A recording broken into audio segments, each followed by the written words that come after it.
आप सबको जय मसीह की गुड मॉर्निंग में शालोम को नए दिन में अपने से हर एक का स्वागत करता हूँ। मैं आशा करता हूँ कि आप लोग सुरक्षित हैं और परमेश्वर का हाथ आप में से हर एक के साथ बना हुआ है। मैं एक बार फिर से आपको रिमाइंड कराना चाहता हूँ कि जो हमारी वेबसाइट का लिंक है वो हमने डिस्क्रिप्शन में दे रखा है, तो आप जाइए उसे चेकआउट कीजिए और चर्च से रिलेटेड सारी इन्फॉर्मेशन, हमारे पेमेंट्स और उसके साथ साथ जो हमारी मैगजीन है उससे रिलेटेड सारी इन्फॉर्मेशन आप वहाँ जाके पा सकते हैं। और इसी के साथ साथ अगर आपको हमारा कैलेंडर अभी तक नहीं मिला है तो आप जाएं उस वेबसाइट पर जाके अपना एड्रेस हमें भेजें ताकि हम वो कैलेंडर आप तक भेज सकें। तो आइए हम लोग आगे बढ़ेंगे, परमेश्वर के वचन में से एक पद पढ़ेंगे। Psalms 143:8 Let the morning bring me word of your unfailing love, for I have put my trust in you. Show me the way I should go, for to you I lift up my soul. परमेश्वर को धन्यवाद देते हैं इस वचन के लिए। आज सुबह एक बार फिर से ये वचन हमें प्रोत्साहित करता है। वो कहता है कि वचनकार इसमें हमें बताता है कि हर सुबह जब भी मैं उठता हूँ तब मेरा जो विश्वास है वो परमेश्वर में तेरे ऊपर रखता हूँ और मैं जानता हूँ कि तू ही है जो हर चीज़ में मेरे मार्गों को सीधा करता है और मुझे एक सही राह दिखाता है। तो आज के सुबह में परमेश्वर हमको एंकरेज करना चाहता है इस वचन के द्वारा कि अगर अभी हम अपने लाइफ में अपने डिसीजंस अभी भी हम अपने अकॉर्डिंग या जो हम सोचते हैं उस अकॉर्डिंग ले रहे हैं तो आज का ये दिन हमारे पास है कि हम परमेश्वर को बोलें। और अगर हम उसमें अनसक्सेसफुल हो रहे हैं तो हमको वो जो डिसीजंस हैं वो परमेश्वर के हाथों में देने और परमेश्वर से पूछना है कि परमेश्वर क्या आप चाहते हैं कि ये चीज़ मैं करूं, या आप चाहते हैं कि ये जो स्टेप मैं लेने जा रहा हूँ वो मेरे लिए सही है कि नहीं। और जब हम ऐसा करेंगे तो जो हमारे लिए बेस्ट होगा वो परमेश्वर हमारे लिए करेंगे। तो आइए हम लोग आगे बढ़ेंगे, सुनेंगे उस गीत को, उसके बाद बढ़ेंगे हमारे मेन वचन में।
शक्तिमान तू ही है मेरे जीवन का संगीत, तू ही महान सर्वशक्तिमान, तू ही है मेरे जीवन का संगीत। हृदय के तार छेड़े झनकार, हृदय के तार छेड़े झनकार, तेरी आराधना है मधुर गीत। जीवन से मेरे तू महिमा पाए, एक ही कामना करूं, पाप क्षमा कर जीवन दे दे, दया की याचना करूं। हम प्रभु परमेश्वर को धन्यवाद देते हैं आज की सुंदर सुबह के लिए, आज के इस दिन के लिए जो परमेश्वर ने हमें दिया है। आज के दिन की शुरुआत हम परमेश्वर के वचन से करना चाहते हैं ताकि हमारे जीवन पर प्रभु की आशीष रहे और आज का पूरा दिन हमारे लिए उत्तम आशीष को लेकर आए। हम हर बीमारी से, परेशानी से, कठिनाई से बचे रहें और प्रभु का सुरक्षा का हाथ हमारे साथ बना रहे। एक बार फिर से आप सभी का स्वागत है।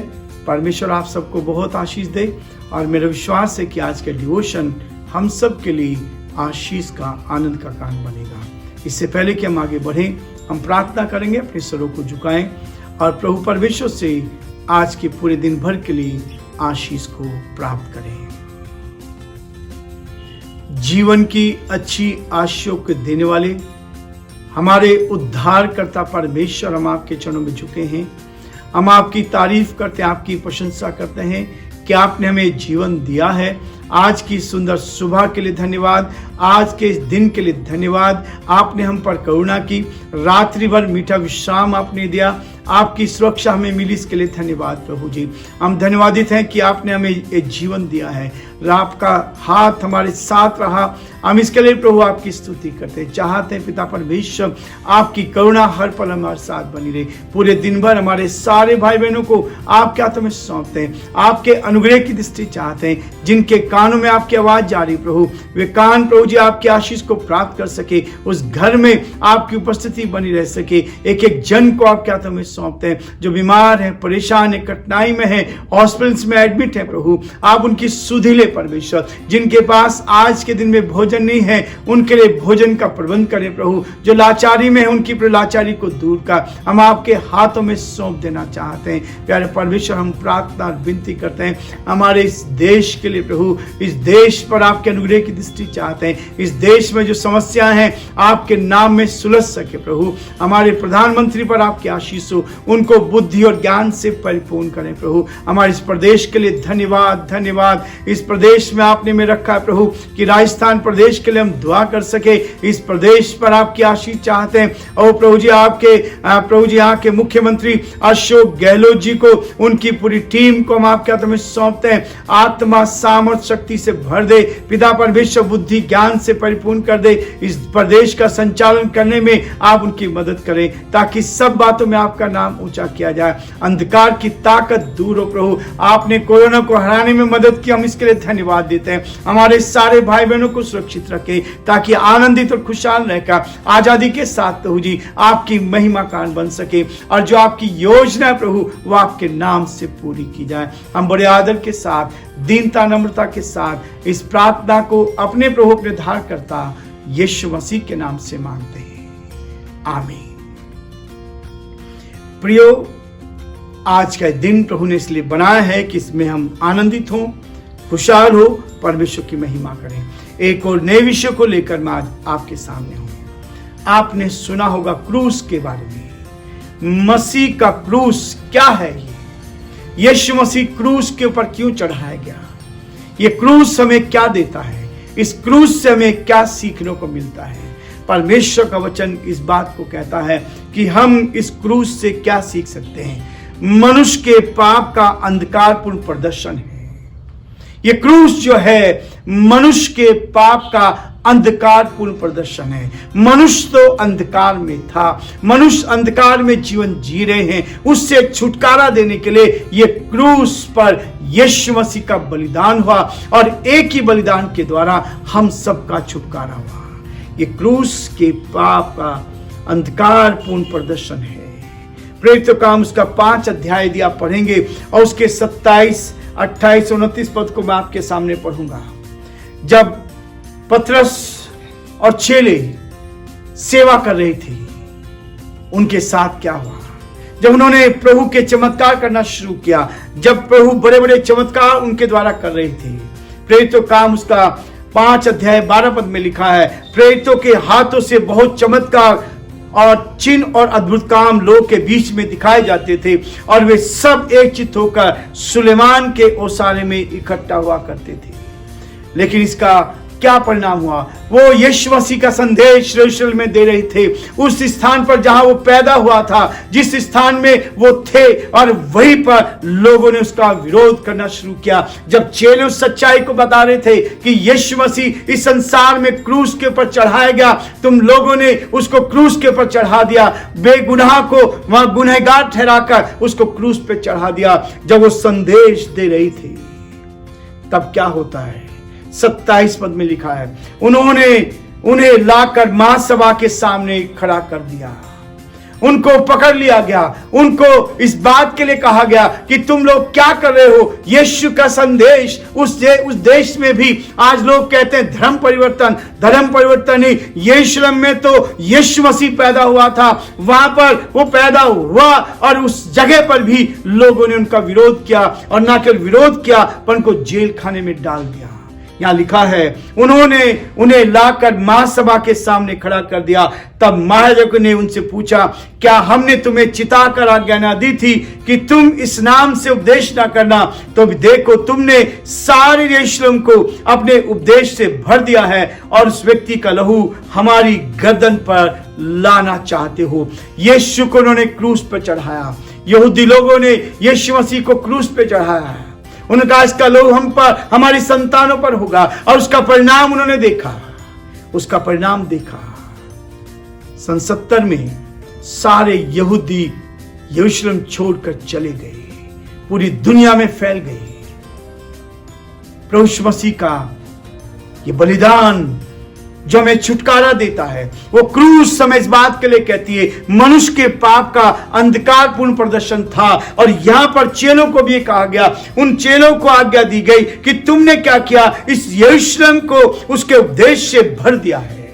सच्चाई तो आगे बढ़ती है, जिसमें जीवन है वो आगे बढ़ता है। लोग विरोध करते हैं, हमारे देश में विरोध करते हैं, अलग अलग जगह विरोध करते हैं। आज से नहीं, जब से यीशु मसीह स्वर्ग पे उठा लिए गए थे तब से लोग सत्य का विरोध कर रहे हैं। यीशु ने कहा मार्ग, सत्य और जीवन मैं ही स्वर्ग में पहुंचाने वाला, जो उस पर विश्वास करेगा वो नाश ना होगा परंतु अनंत काल का जीवन पाएगा। ये क्रूस जो है ये पाप के अंधकार पूर्ण प्रदर्शन को बताती है, और जो इस क्रूस के पास आता है वो छुटकारा पाता है, पाप से छुटकारा पाता है। और यहां पर देखिए 29 पद में पतरस ने और अन्य प्रेरितों ने उत्तर दिया।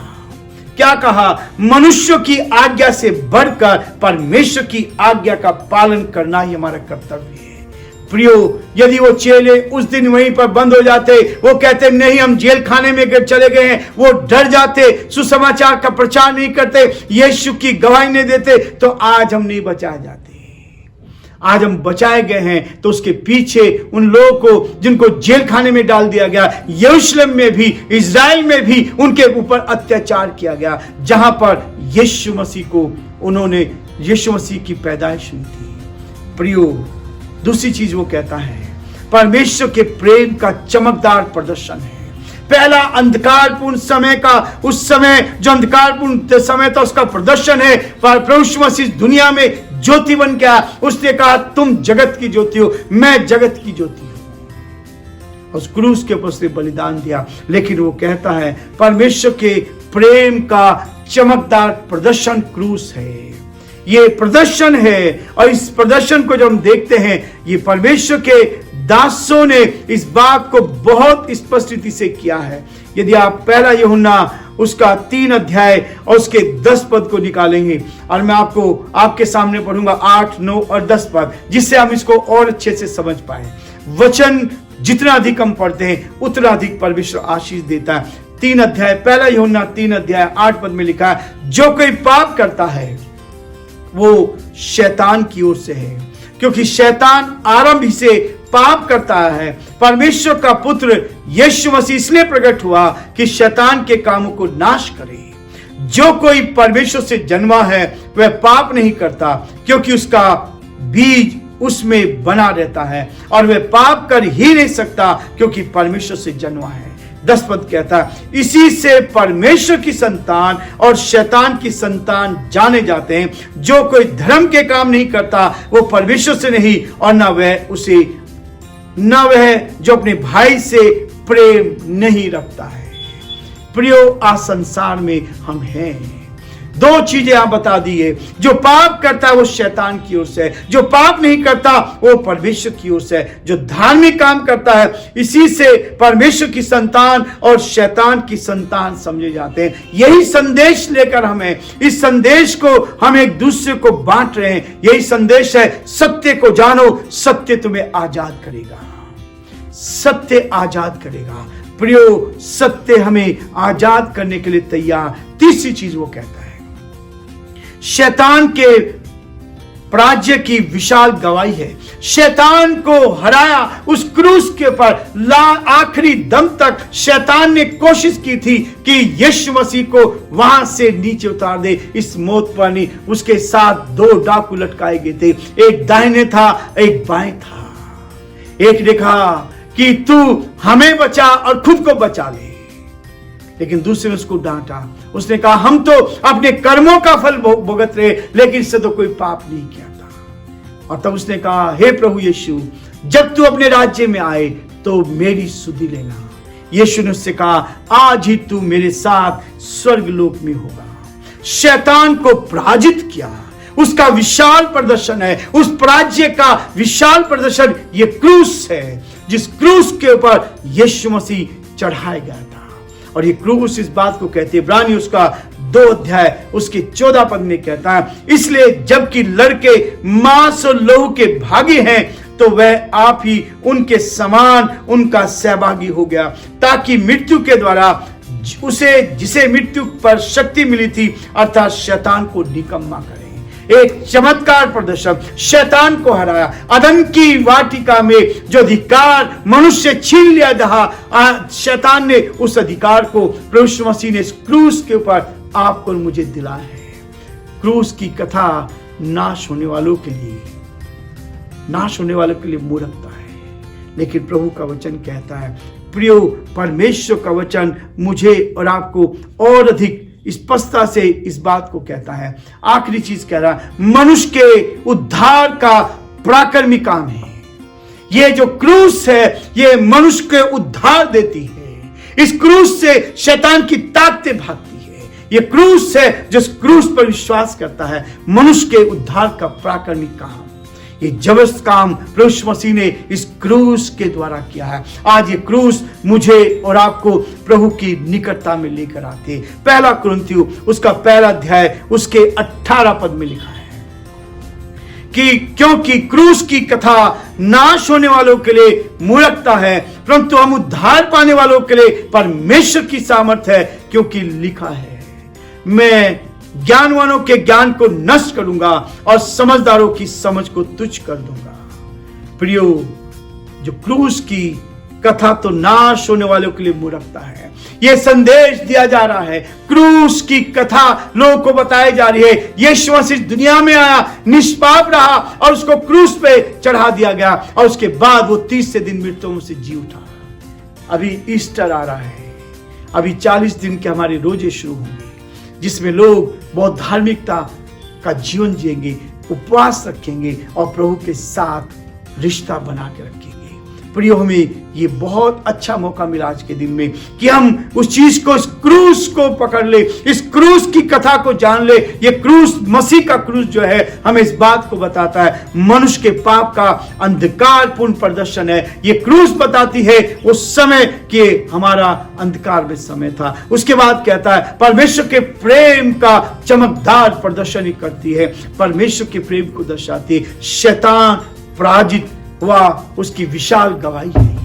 और उसके बाद आखिरी चीज कहता है मनुष्य के उद्धार का एक प्राकृतिक काम है। उद्धार पाने के लिए क्रूस के पास आ जाए, क्रूस ही के पास जहां खून बहा। यीशु मसीह ने अपना खून उस क्रूस के ऊपर बहाया। प्रियो, वो क्रूस है जो आज उद्धार देने के लिए तैयार है। ये क्रूस है जो आपको उद्धार दे सकती है। ये क्रूस है जो हमारे जीवन पर अद्भुत काम करती है। प्रभु आप सबको बहुत आशीष दे।